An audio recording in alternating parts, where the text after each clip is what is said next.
all. Today we'll be reading Matilda by Roald Dahl, and the chapter is The Weekly Test.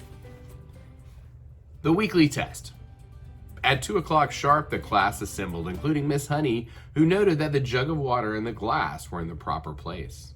Then she took up position standing right at the back. Everyone waited. Suddenly, in marched the gigantic figure of the headmistress in her belted smock and green breeches. "Good afternoon, children," she barked. "Good afternoon, Miss Trunchbull," they chirped. The headmistress stood before the class, legs apart, hands on hips, glaring at the small boys and girls who sat nervously at their desks in front of her. "Not a very pretty sight," she said.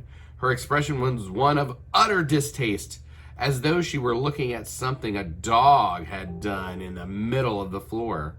"What a bunch of nauseating little warts you are." Everyone had the sense to stay silent. "It makes me vomit," she went on, "to think that I am going to have to put up with a load of garbage like you in my school for the next 6 years.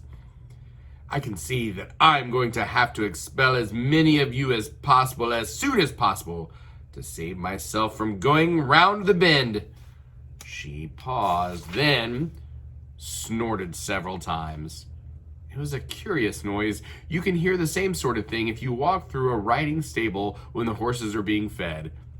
"I suppose," she went on, "your mothers and fathers tell you you're wonderful. Well, I am here to tell you the opposite, and you'd better believe me. Stand up, everybody." They all got quickly to their feet. "Now, put your hands out in front of you, and as I walk past, I want you to turn them over so I can see if they are clean on both sides." The Trunchbull began a slow march along the rows of desks, inspecting the hands. All went well until she came to a small boy in the second row. "What's your name?" she barked. "Nigel," the boy said. "Nigel what?" "Nigel Hicks," the boy said.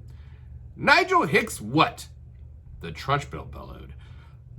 She bellowed so loud, she nearly blew the little chap out of the window. "That's it," Nigel said, "unless you want my middle name as well." He was a brave little fellow, and one could see that he was trying not to be scared by the Gorgon who towered above him. "I do not want your middle names, you blister," the Gorgon bellowed. "What is my name?" "Miss Trunchbull," Nigel said. "Then use it when you address me. Now then, let's try this again. What is your name?" "Nigel Hicks, Miss Trunchbull," Nigel said. "That's better," the Trunchbull said. "Your hands are filthy, Nigel. When did you last wash them?" "Well, let me think," Nigel said. "That's rather difficult to remember exactly. I could have been yesterday, or it could have been the day before." The Trunchbull's whole body and face seemed to swell up as though she were being inflated by a bicycle pump. "I knew it," she bellowed. "I knew as soon as I saw you that you were nothing but a piece of filth. What is your father's job, a sewage worker?" "He's a doctor," Nigel said, "and a jolly good one. He says we're all so covered with bugs anyway that a bit of extra dirt never hurts anyone." "I'm glad he's not my doctor," the Trunchbull said. "And why, might I ask, is there a baked bean on the front of your shirt?" "We had them for lunch, Miss Trunchbull." "And do you usually put your lunch on the front of your shirt, Nigel? Is that what the famous doctor father of yours has taught you to do?" "Baked beans are hard to eat, Miss Trunchbull. They keep falling off my fork." "You are disgusting," the Trunchbull bellowed. "You are a walking germ factory. I don't wish to see any more of you today. Go and stand in the corner, one leg with your face to the wall." Oh man, on one leg with his face to the wall. That's pretty bad.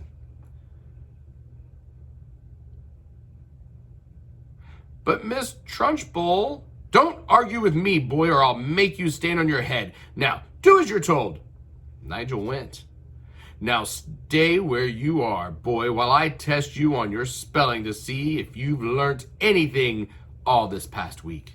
And don't turn around when you talk to me. Keep your nasty little face to the wall. Now then, spell right." "Which one?" Nigel asked.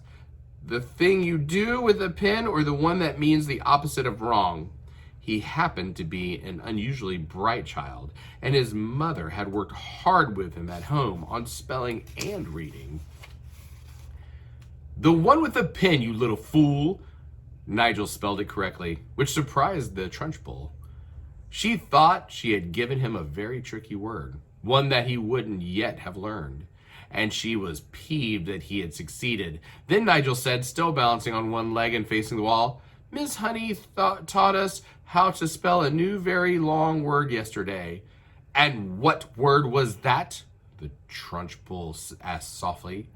The softer her voice became, the greater the danger. But Nigel wasn't to know this. "Difficulty," Nigel said. "Everyone in the class can spell difficulty now." "What nonsense," the Trunchbull said. "You are not supposed to learn long words like that until you are at least 8 or 9. And don't try to tell me everybody in the class can spell that word. You are lying to me, Nigel." "Test someone," Nigel said, taking an awful chance. "Test anyone you like." The Trunchbull's dangerous glittering eyes roved around the classroom. "You," she said, pointing at a tiny and rather daft little girl called Prudence, "spell difficulty." Amazingly, Prudence spelled it correctly and without a moment's hesitation. The Trunchbull was properly taken aback. "Humph," she snorted. "And I suppose Miss Honey wasted the whole of one lesson teaching you to spell that one single word?" "Oh, no, she didn't," piped Nigel. "Miss Honey taught it to us in 3 minutes, so we'll never forget it. She teaches us lots of words in 3 minutes. And what exactly is this magic method, Miss Honey?" asked the headmistress. "I'll show you," piped up the brave Nigel again. "Come to Miss Honey's rescue. Can I put my other foot down and turn around, please, while I show you?" "You may do neither," snapped the Trunchbull. "Stay as you are and show me just the same." "All right," said Nigel, wobbling crazily on his one leg. "Miss Honey gives us a little song about each word, and we all sing it together, and we learn to spell it in no time. Would you like to hear the song about difficulty?" "I should be fascinated," the Trunchbull said in a voice dripping with sarcasm. "Here it is," Nigel said. "Mrs. D, Mrs. I, Mrs. F, F, I, Mrs. C, Mrs. U, Mrs. L, T, Y. That spells difficulty." "How perfectly ridiculous," snorted the Trunchbull. "Why are all those women married? And anyway, you're not meant to teach poetry when you're teaching spelling. Cut it out in the future, Mrs. Honey." "But it does teach them some of the harder words wonderfully well," Miss Honey murmured. "Don't argue with me, Miss Honey," the headmistress thundered. "Just do as you're told. I shall now test the class on the multiplication tables to see if Miss Honey has taught you anything at all in that direction." The Trunchbull had returned to her place in front of the class, and her diabolical gaze was moving slowly along the rows of tiny pupils. "You!" she barked, pointing at a small boy called Rupert in the front row. "What is 2 sevens?" 16, Rupert answered with foolish abandon. The Trunchbull started advancing slow and soft-footed upon Rupert in the manner of a tigress stalking a small deer. Rupert suddenly became aware of the danger signals and quickly tried again. "It's 18, he cried. 2 sevens are 18, not 16. You ignorant little slug," the Trunchbull bellowed. "You witless weed, you empty-headed hamster, you stupid glob of glue." She had now stationed herself directly behind Rupert, and suddenly she extended a hand the size of a tennis racket and grabbed all the hair on Rupert's head in front of her in her fist. Rupert had a lot of golden-colored hair. His mother thought it was beautiful to behold and took a delight in allowing it to grow extra long. The Trunchbull had as great a dislike for long hair on boys as she had for plaits and pigtails on girls, and she was about to show it. She took a firm grip on Rupert's long golden tresses with her giant hand, and then, by raising her muscular right arm, she lifted the helpless boy clean out of his chair and held him aloft. Rupert yelled. He twisted and squirmed and kicked the air and went on yelling like a stuck pig, and Miss Trunchbull bellowed, 2 sevens are 14. 2 sevens are 14. I am not letting you go till you say it. From the back of the class, Miss Honey cried out, Miss Trunchbull, please let him down. You're hurting him. All his hair might come out. And well it might if he doesn't stop wiggling, snorted the Trunchbull. Keep still, you squirming worm.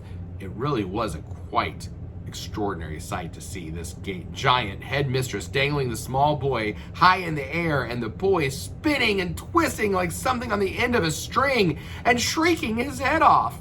Say it, bellowed the Trunchbull. Say 2 sevens are 14. Hurry up or I'll start jerking you up and down, and then your hair really will come out, and we'll have enough of it to stuff a sofa. Get on with it, boy. Say 2 sevens are 14 and I'll let you go. 2 sevens are 14, gasped Rupert, whereupon the Trunchbull, true to her word, opened her hand and quite literally let him go. He was a long way off the ground, and when she released him and he plummeted to the earth and hit the floor and bounced like a football, get up and stop whimpering, the Trunchbull barked. Rupert got up and went back to his desk, massaging his scalp with both hands. The Trunchbull returned to the front of the class. The children sat there, hypnotized. None of them had seen anything quite like this before. It was splendid entertainment. It was better than a pantomime, but with one big difference. In this room, there was an enormous human bomb in front of them, which was liable to explode and blow someone to bits at any moment. The children's eyes were riveted on the headmistress. I don't like small people, she was saying. Small people should never be seen by anybody. They should be kept out of sight in boxes, like hairpins and buttons. I cannot for the life of me see why children have to take so long to grow up. I think they do it on purpose. Another extremely brave little boy in the front row spoke up and said, But surely you were a small person once, Miss Trunchbull, weren't you? I was never a small person, she snapped. I have been large all my life, and I don't see why others can't be the same way.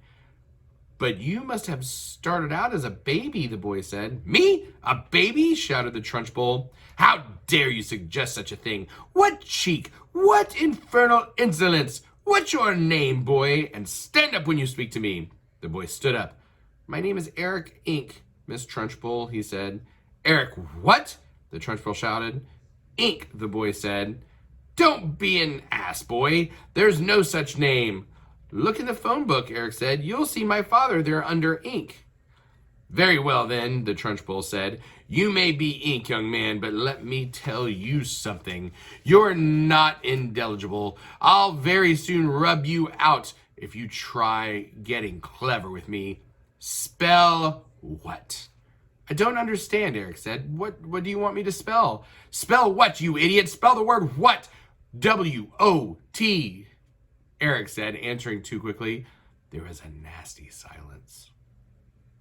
I'll give you one more chance, the Trunchbull said, not moving. Yes, I know, Eric said. It's got an H in it. W-H-O-T. It's easy. In 2 large strides, the Trunchbull was behind Eric's desk, and there she stood, a pillar of doom towering over the helpless boy. Eric glanced fearfully back over his shoulder at that monster. I was right, wasn't I? He murmured nervously. You were wrong, the Trunchbull barked. In fact, you strike me as a sort of poisonous little pockmark that will always be wrong. You sit wrong. You look wrong. You speak wrong. You are wrong all round. I will give you one more chance to be right. Spell what? Eric hesitated. Then he said very slowly, it's not W-O-T and it's not W-H-O-T. Ah, I know. It must be W-H-O-T-T.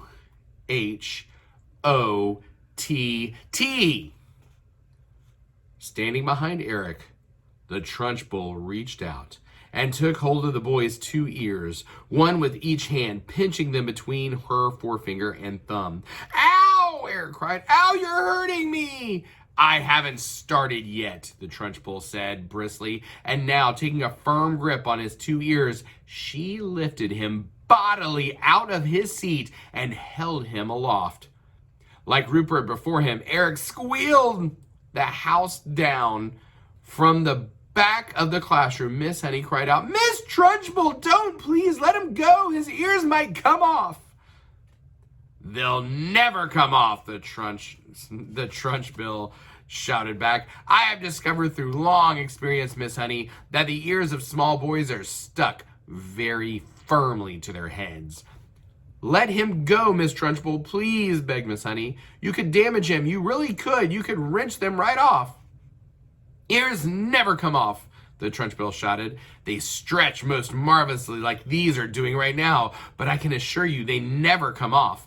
Eric was squealing louder than ever and pedaling in the air with his legs. Matilda had never before seen a boy, or anyone else for that matter, held aloft by his ears alone. Like Miss Honey, she felt sure both ears were going to come off at any moment with all the weight that was on them. The Trunchbull was shouting, the word what is spelled W-H-A-T. Now spell it, you little wart. Eric didn't hesitate. He had learned from watching Rupert a few times before that the quicker you answered, the quicker you were released. W-H-A-T, he squealed. Spells what? Still holding him by the ears, the Trunchbull lowered him back into his chair behind his desk. Then she marched back to the front of the class, dusting off her hands one against the other like someone who had been handling something rather grimy. That's the way to make them learn, Miss Honey, she said. You take it from me, it's no good just telling them.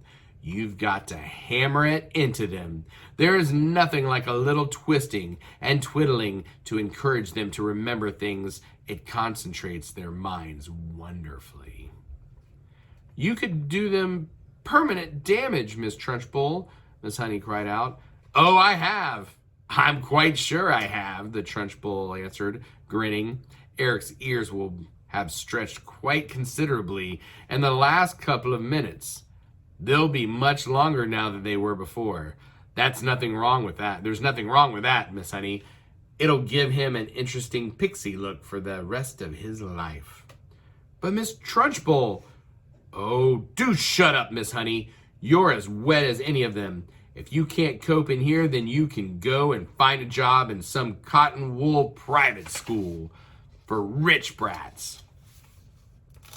When you have been teaching for as long as I have, you'll realize that it's no good at all being kind to children. Read Nicholas Nickleby, Miss Honey, by Mr. Dickens. Read about Mr. Wackford Squeers, the admirable headmaster of Dotheboys Hall. He knew how to handle little brutes, didn't he? He knew how to use the birch, didn't he? He kept their backsides so warm, you could have fried eggs and bacon on him. A fine book that, but I don't suppose this bunch of morons we've got here will ever read it, because by the look of them, they are never going to learn to read anything.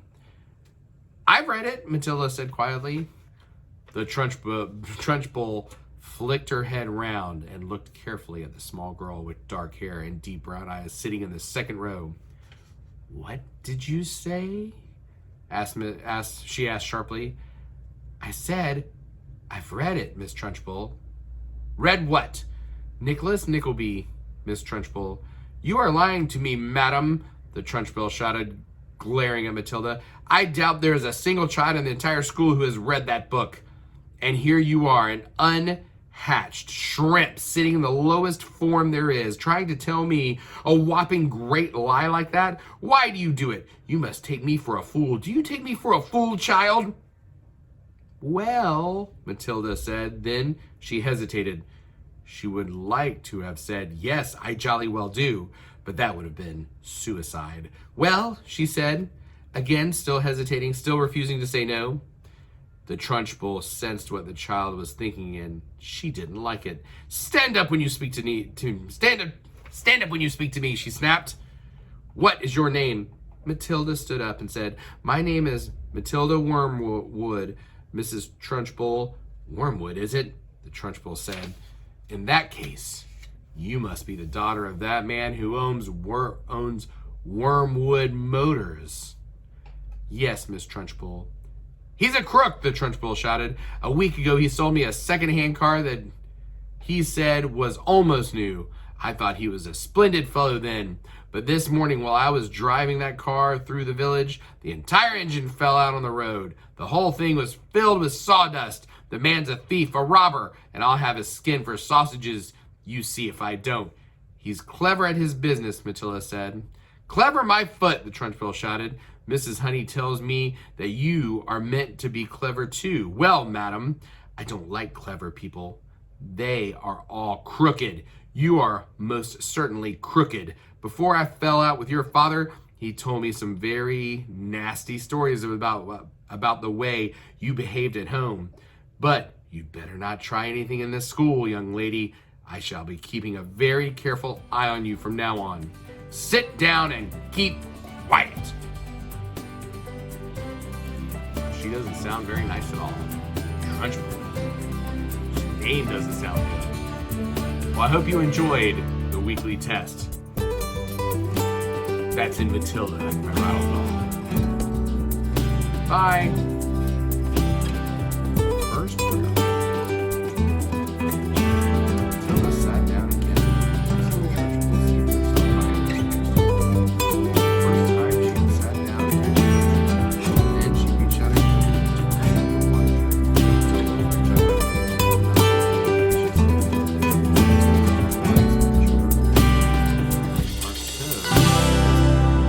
bane of my life. They're like insects. They should get rid of them as early as possible.